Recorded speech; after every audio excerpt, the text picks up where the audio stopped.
Hello guys, bersama saya lagi dalam Alright Nopo Channel. Akhirnya ya GISBS diisytiharkan sebagai ajaran sesat terbaik. Jadi negeri manakah yang mengisytiharkan? Ini yang menarik untuk saya kongsikan bersama dengan anda.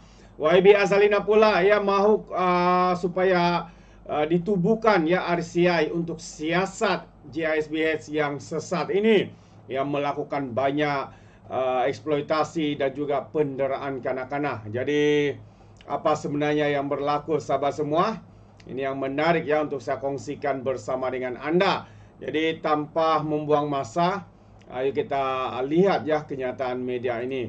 Jadi kalau yang pertamanya ya terkini ya daripada Jawatan Kuasa Fatwa Perlis, akhirnya isytihar ajaran GISBS adalah ajaran sesat. Jadi tahniah kita ucapkan daripada negeri Perlis ya. Yang pertamanya mengisytiharkan ya dan mereka menyatakan kepercayaan dan juga ajaran yang dibawa fatwa dibawa oleh Global Ikhwan Service in Business Holding mengandungi unsur ajaran sesat, khususnya batinia.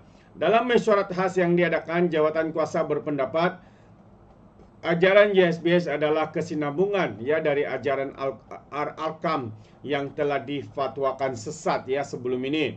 Dan selain itu, jawatan kuasa memutuskan bahwa pegangan kumpulan GISBS yang mengkultuskan pemimpin mereka atau tokoh-tokoh agama yang mereka percaya sehingga melampaui batasan kitab seakan menyamakan kedudukan setaraf Nabi Muhammad atau mempunyai keajaiban mengetahui perkara yang gaib adalah fahaman yang bersifat batiniah, menyeleweng dan juga sesat. Mufti Perlis Datuk Dr. Muhammad Asri Zainal Abidin berkata, kesan dan akibat daripada pengkultusan itu melahirkan ketaksuban yang melampau sehingga mentaati pemimpin atau golongan agama sekalipun jelas bercanggah dengan Al-Quran dan juga Al-Sunnah. Kesan yang lain, ahli jemaah mengikut secara membuta tuli dan mematuhi arahan pemimpin atau golongan agama sekalipun bercanggah dengan ajaran Islam. Katanya lagi mengambil keberkatan secara melampau dari sisa tubuh badan pemimpin mereka, mewujudkan hukum hakam syarak yang baharu untuk menjustifikasikan aktiviti mereka yang bercanggah dengan syarat, yaitu hukum hakam solat, pernikahan, munakahat dan juga muamalat, kata beliau dalam satu kenyataan hari ini. Selain itu, Muhammad Asri juga berkata, setelah meneliti cara pengoperasian aktiviti ekonomi GISBS, jawatan kuasa menyimpulkan model ekonomi yang diamalkan bukanlah model ekonomi Islam yang sebenar, bahkan ia bercanggah dengan prinsip ekonomi Islam. Ini kerana ia mempunyai unsur penindasan dan perhambaan terhadap mereka yang terlibat serta eksploitasi ke atas ahli, kanak-kanak, wanita dan keluarga demi kepentingan pihak yang dikultuskan. Dengan ini segala ajaran, aktiviti dan apa saja yang boleh membantu GISBS adalah dilarang. Jawatan kuasa juga mencadangkan masyarakat Islam membantu pemulihan ahli-ahli GISBS yang ingin keluar daripada kesesatan ini. Katanya peruntukan zakat juga boleh digunakan untuk membantu pemulihan mereka seperti pembiayaan pendidikan yang betul, pembinaan semula kehidupan, perlindungan keselamatan, bantuan guaman yang mempunyai kaitan untuk pembebasan diri dari GISBS dan pembiayaan dakwah pemurnian akidah, ujarnya. Sementara itu beliau turut menjelaskan peruntukan zakat di bawah fi sibilia arikab dan fakir miskin boleh digunakan untuk tersebut.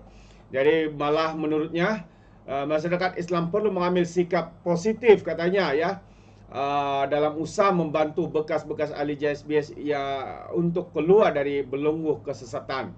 Sekolah yang mempunyai manhaj pengajian ahli sunnah awal jemaah yang sebenar hendaklah membantu mengambil anak-anak GISBS ini untuk diberikan pendidikan yang sepatutnya. Badan-badan swasta juga boleh membantu untuk memberi peluang pekerjaan supaya mereka dapat hidup seperti masyarakat Islam yang lain. Dalam masa yang sama, semua pihak hendaklah bersama-sama memantau bagi memastikan mereka tidak kembali kepada ajaran sesat tersebut, ujarnya lagi. Jadi itu antara kenyataan ya daripada Mufti Perlis yang memberi pencerahan bahawa ya negeri Perlis telah pun mengangkat ataupun mengisytiharkan bahawa GISBS ini adalah kesinambungan daripada Al-Akram dan adalah ajaran sesat, katanya. Itu antara kenyataan daripada Mufti Perlis. Dan YB Azalina juga menyokong supaya untuk ditubuhkannya RCI untuk siasat kes penderaan eksploitasi 402 kanak-kanak yang turut dikaitkan dengan GISBH ini. Jadi mari kita lihat sahabat semua kenyataan penuh ya daripada YB Azalina. Cadangan untuk menubuhkan Suruhanjaya Siasatan Diraja bagi menyiasat kes penderaan, pengantunan dan eksploitasi terhadap 402 kanak-kanak yang dikaitkan dengan GISBH Holding disokong sepenuhnya oleh Menteri di Jabatan Perdana Menteri, Hal Ehwal Undang-Undang dan Reformasi Institusi, Datuk Seri Azalina Othman Said. Azalina dalam ucapan di platform X menegaskan undang-undang yang terbaik untuk melindungi kanak-kanak boleh diwujudkan. Tapi sekiranya ada sikap berat sebelah pengawal selia terhadap penguatkuasa agama, maka tiada kanak-kanak akan diselamatkan dalam situasi begitu, katanya. Jadi terdahulu Majlis Peguam Malaysia menyokong cadangan yang dikemukakan oleh Suruhanjaya Kanak-kanak Suruhanjaya Hak Asasi Manusia Malaysia Suhakam, Dr. Faranini Dusuki mengenai penubuhan RCI berkenaan. Katanya ia penting dilaksanakan segera kerana laporan mengenai kes tersebut amat mengejutkan. Sebelum ini, Faranini dilapor turut meminta Majlis Keselamatan Negara MKN membentuk jawatan kuasa khas bagi membangunkan strategi komprehensif untuk mencegah penderaan, pengantunan dan eksploitasi berulang kembali di semua institusi berkaitan kanak-kanak termasuklah rumah amal.